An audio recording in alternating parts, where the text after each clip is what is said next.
There it goes. Okay, we're on for second edition of Zen Stories. Okay, this what I'm doing here is trying to use my everyday experience, which is rather boring because I'm kind of retired and I don't do a lot of stuff. So it's kind of like boring everyday experience. How can we find the truth? How can we penetrate into the truth of our life in our everyday experiences? And that's kind of like what I understand Zen to be. So I call these Zen stories in which I find that I penetrate the truth of my life in everyday experiences. And the one I want to talk about today happened yesterday. I had spent about over a month to be without my Honda, which I have a kind of, it's a year old, and it's just a beautiful white car. Got rear-ended, so it was in the body shop for over a month because of all the deer that were hit around here, so it was put on hold.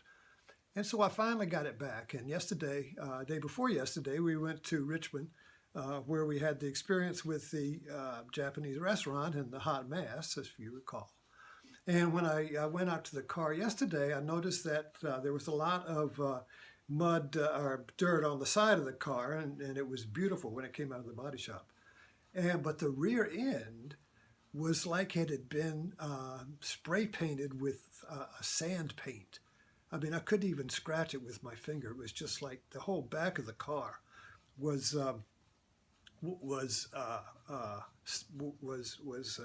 like rough grated sandpaper. Well, the dirt on the side of the car just wiped off with my finger. I thought, oh no, the car, the paint in the back was still wet. And I had gone out and gotten the sand or the salt into the paint. And I was going to have to take it back to the body shop and go without my Honda for another month. I knew they were going to keep it. So, but I was cautious. I didn't want to take it back to the body shop and become a fool by saying it's just dirt. So I need to go take the car to the power wash and wash the thing to make sure it was not in the paint. So I set out on my quest and went to the power washer, and it was filled up with other people trying to get the dirt off their car. And so I said, I can't stand out here in line this long.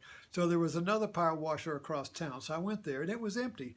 Thank you, Jesus. It was empty. I went in, but the coin machine wouldn't work. So I couldn't get any quarters. That's why it was empty. So I go back to the other power wash that was crowded, and there was a stall open. Oh, thank you, Jesus. I went right into the stall, and I and the other power washer was $1.75. So so I put my dollar, I had $1.75, so I put it in, and it said it was $2. So I wanted another quarter. I didn't, I've got 2 dimes and a nickel, thank you, Jesus, and I put that in, but it spit it out. It only wanted quarters. So then, I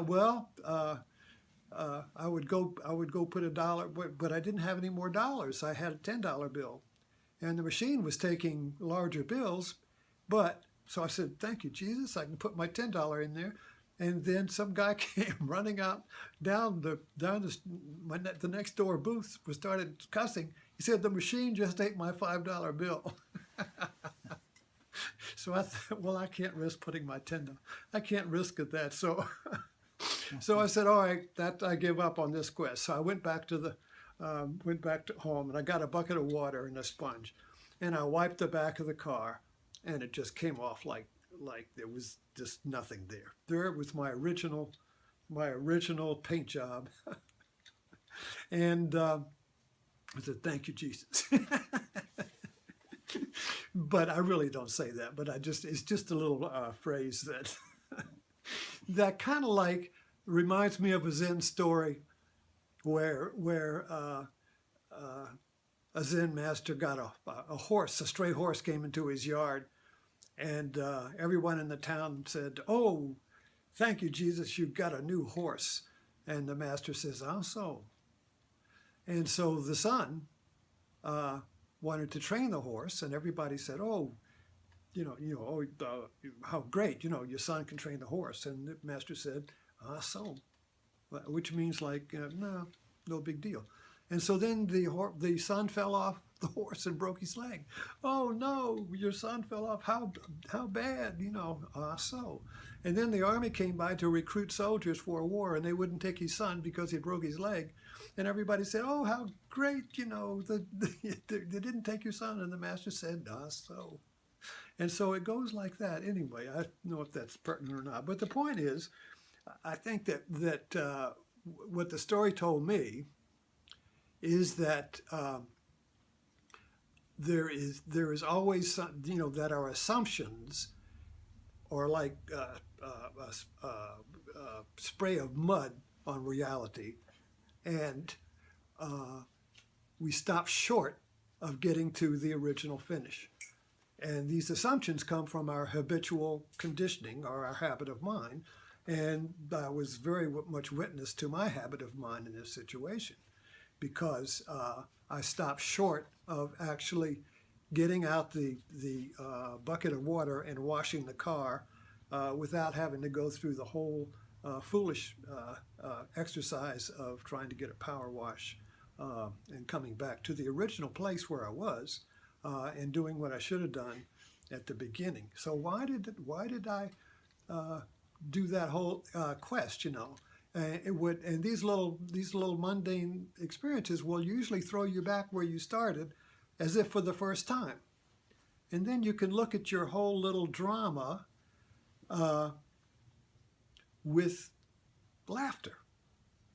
And I think that's the point to me, is that we're all our best, we are really all comics, creating little comic dramas where we turn out to be kind of foolish, you know, all in an attempt to avoid being foolish.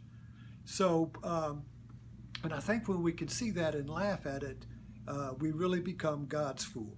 You know, we really become, we really see the absurdity and the humor and the laughter in our life through our little mundane adventures that when we step back and power wash it a little bit, our original finish always comes through.